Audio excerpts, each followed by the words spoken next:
going over very briefly slope and then graphing in standard form by using intercepts. So the first thing is to review what is slope. So slope is the average rate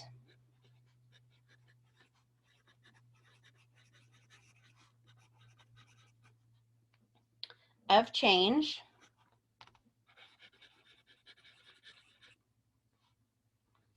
it tells how steep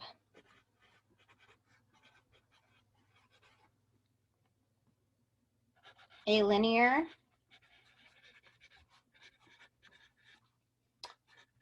function is when graphed. Okay, and then remember, in order to find slope, that would be delta y over delta x, which is the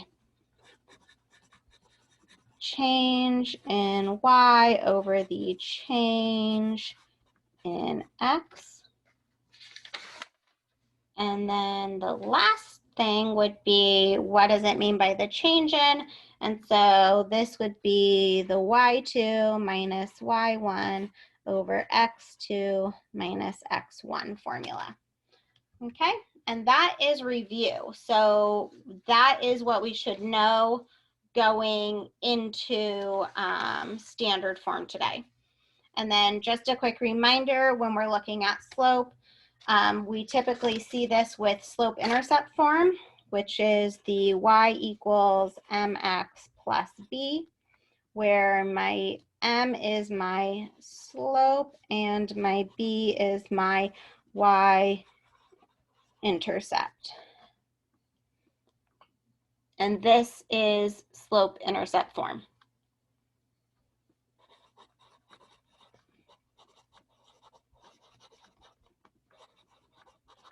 Okay, so that right there should be all review. Now, you did get a little bit of some problems yesterday that we looked at that had things written in standard form, and we converted those to slope intercept form. Standard form is going to be ax plus by equals c, and a has to be greater than, what does a need to be greater than? Or equal to?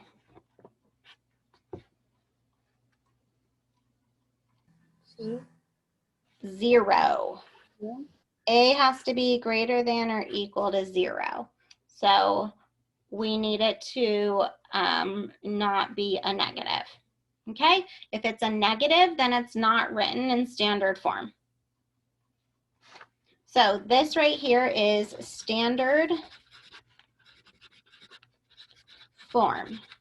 Okay, and when we look at standard form, we are looking at basically using this form to determine the x-intercept and the y-intercept.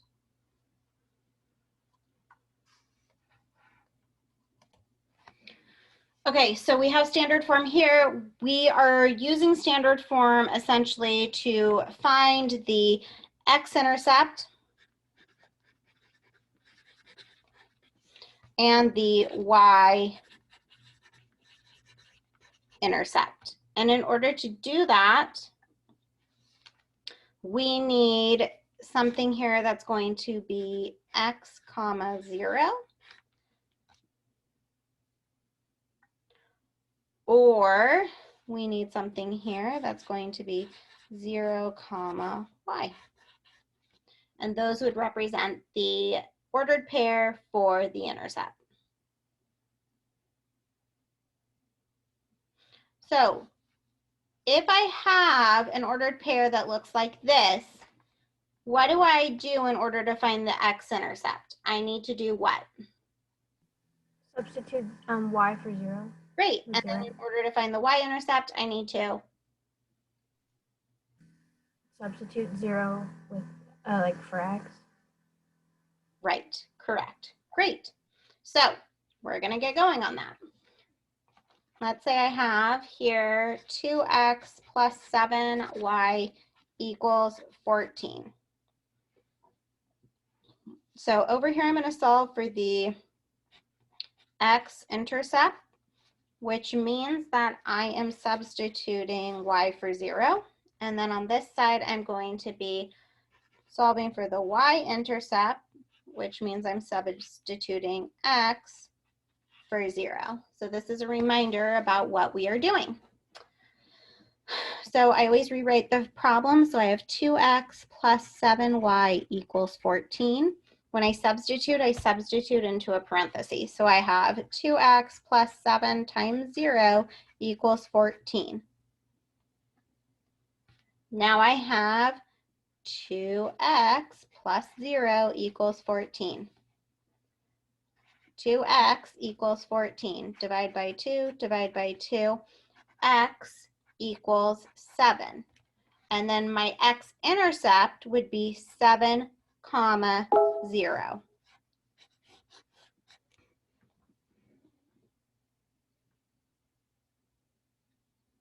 So Michelle, Yes? the x equals 7 wouldn't be the answer that's boxed then? Correct. Okay. Because the intercept, what is the intercept? Who knows what the intercept is? The point on the graph where the line passes through the y or x-axis. Great, so it's a point on the graph. So because it's a point on the graph, we need to represent it with an ordered pair. Does that make more sense why it needs to be written as the ordered pair and it's not just x equals 7? So because it's the intercept, we need to have it as the ordered pair, and the ordered pair here would be 7, 0. That's where you would find the x-intercept. And then we come over here to the y-intercept, and we have here 2x plus 7y equals 14. We have 2, substitute 0 plus 7y equals 14. We have 0 plus 7y equals 14. 7y equals 14. Divide by 7, divide by 7. Y equals 2. And then we would have 0, 2. And that would be the y-intercept, the point in which our line is going to cross the y-axis. Questions about that?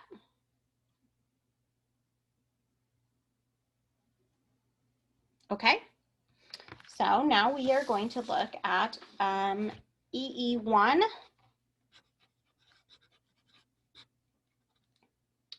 which is graph y equals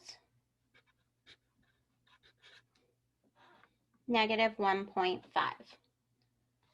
Okay, so because these are notes and we're doing this on binder paper, this is the time where it's okay to do more of a sketch graph. A sketch graph, however, is still going to need to have a straight edge, just so we're all clear about that. So I'm going to make a graph here. This is the only straight edge I could find, so just pretend it's, I don't know, whatever. So here is my y. Here is my x. Okay, so we just have something like this, a 4-quadrant graph. And now I need to graph y equals -1.5.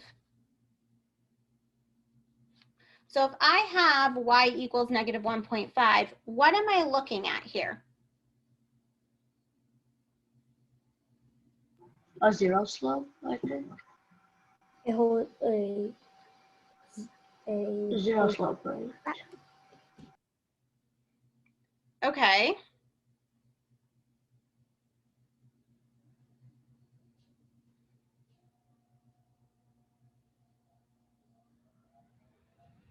What else are we looking at?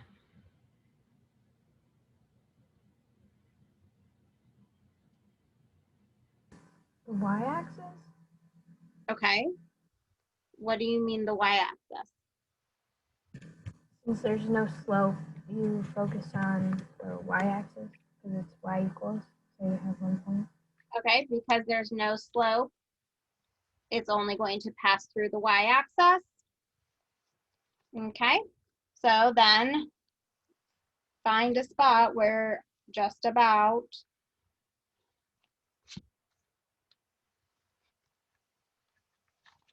we have something like this, and then when we graph our lines, we label our line on our actual graph. So we would label this y equals negative 1.5. So I've labeled the line on the graph. Okay, and then here we would have graph x equals 1. So same sort of situation. We need a little bit of a sketch graph. So make sure you are using a straight edge, please. And x equals 1, what does that mean? Miss Shaw, oh no. I'm sorry? Oh yeah, you were lagging. I was about to address that, but it was fixed. Sorry. Okay. What does x equal 1 mean?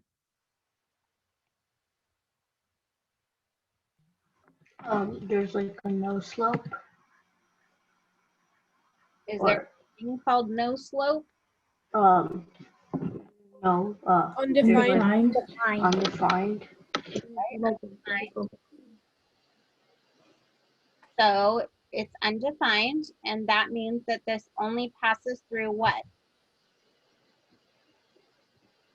X-axis. The x-axis at 1. So if you guys think about it, this point here is going to be 1, 0, which is the x-intercept. And this point here would be 0, negative 1.5, which is the y-intercept. So it's essentially telling us what the intercepts are for that specific axis. So this one here is x equals 1. And remember, we are labeling our line on our graph. Question? Okay. So here's the next one we're going to do together. Let's say we are asked to use intercepts to graph an equation. So this is going to be EE2. Use intercepts to graph the equation. And the equation here is going to be x plus 2y equals 6. Now, sometimes what you guys want to do is you want to convert this into slope-intercept form, but that's not what it's asking us to do. So it's asking us for the intercepts, which means I have to solve for the intercept. So over here is going to be the x-intercept. And if I have x plus 2y equals 6, I have x plus 2 times 0, which equals 6. And this is x equals 6, which would be 6, 0. Okay, and my y-intercept is x plus 2y equals 6. Substitute 0 for x plus 2y equals 6. 2y equals 6, divide by 2, divide by 2, y equals 3, or 0, 3, which is my point. From here, I need to go ahead and make my graph.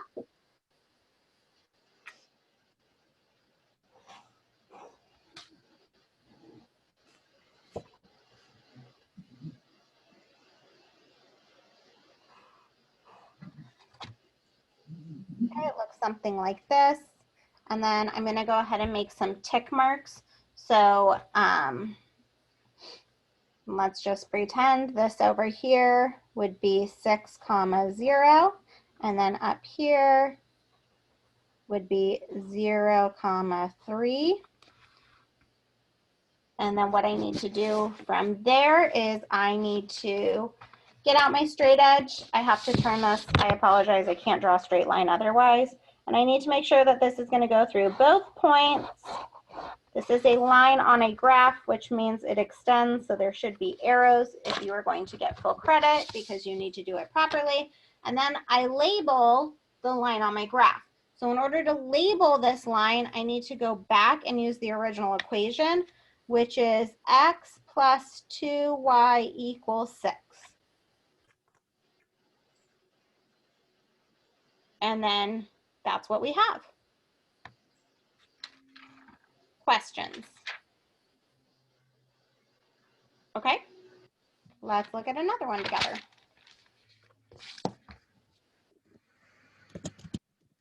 So this one is going to be negative 3x minus 8y equals 4. And we're solving for the intercepts again. So I have my x-intercept and I have my y-intercept. So rewrite the problem, negative 3x minus 8y equals 4. I'm going to substitute 0 for y. So negative 3x minus 8 times 0 equals 4.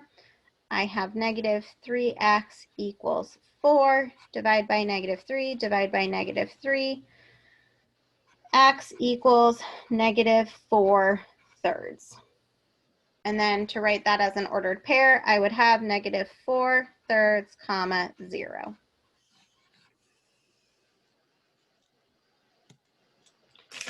And then I go on to the other side, negative 3x minus 8y equals 4. I'm solving for my y-intercept, so I'm going to substitute 0 for x. So negative 3 times 0 minus 8y equals 4. This is negative 8y equals 4. Divide by negative 8. Divide by negative 8. This would be y equals negative 4/8. Now, this is not simplified, so this should absolutely not be our final answer because everything should be in simplest form without it being stated even. So this is really y equals negative 1/2. And then I have here 0, negative 1/2. And that is my y-intercept. Okay, I hope we're feeling good about this because again, this is review, so we should know how to do this. So here is my next example, EE3. We are going to be writing an equation here. So I'm going to write down some basic information. And the basic information is that there's $16 for rides and games. The ride tickets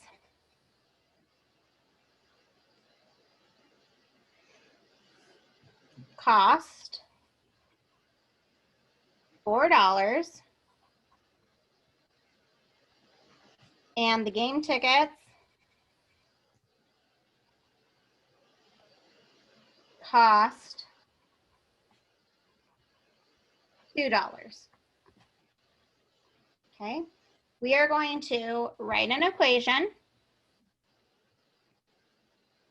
and then we are going to figure out how many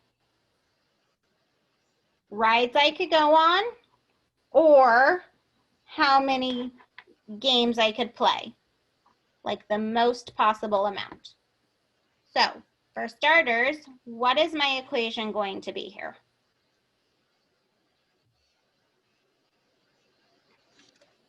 Or let me back up a minute. What is the first thing I should do before I even write my equation?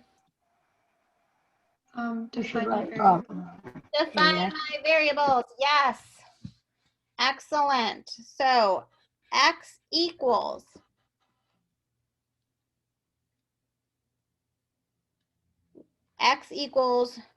Ride tickets? number of rides, and y equals number of games. Miss Shaw, Yep. how did you determine which is which, or does it not matter? It doesn't matter. I just made it up. You could have done it the other way.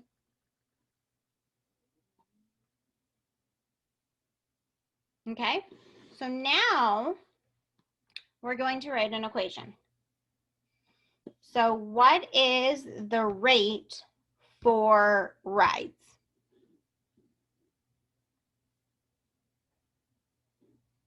It's 4/1.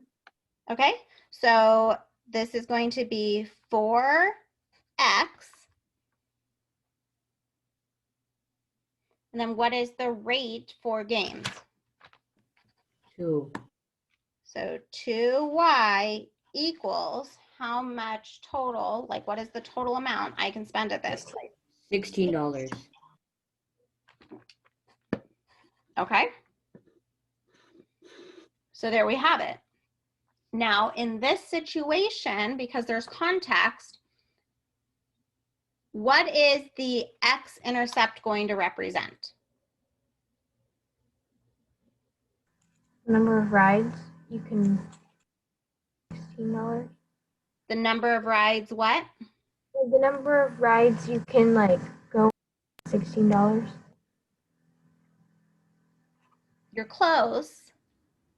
You're close. Number of ride tickets you can buy. Okay, well, let's work this out for a minute and then see if that helps us make sense of the problem. So here I have 4x plus 2y equals 16. I have 4x plus 2y equals 16. I have 4x plus 2 times 0 equals 16. I have 4x equals 16, divide by 4, divide by 4, x equals 4. So this would be 4, 0. What does that represent? If you didn't buy any game tickets, then you could go on that amount of rides. If we were in class, I would run across the room right now and high five you. Thank you. So, you can buy 4 ride tickets if you play 0. I don't know why I wrote a letter R there. Geez Louise. 0 games.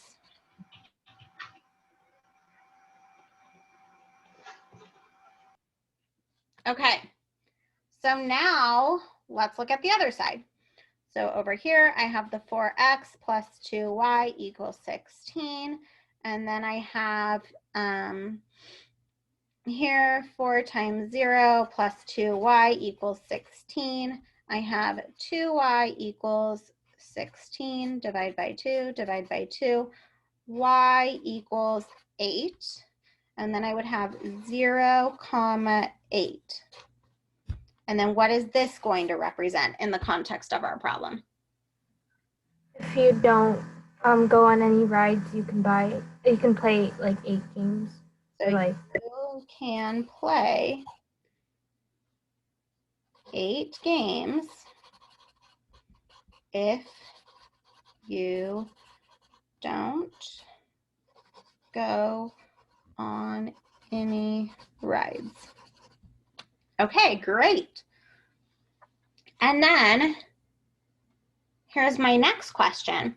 If I was going to graph this, would I be graphing something that is discrete or continuous? Discrete? Discrete. Why? Because they're 2 different things. We're talking about 2 different like not values, but like subjects. Because you can't play half a game or you can't go on half a ride. Thank you. Right? Like I'm not gonna stop the ride halfway up. You're gonna get to the top of the roller coaster and I'm gonna be like, pause, you only paid for half. I'm gonna need you to get off now. That's not a thing, right? So it cannot be continuous because I'm not able to pay for half of a game. I'm not able to pay for half of a ride. So therefore it has to be discrete, okay? Excellent.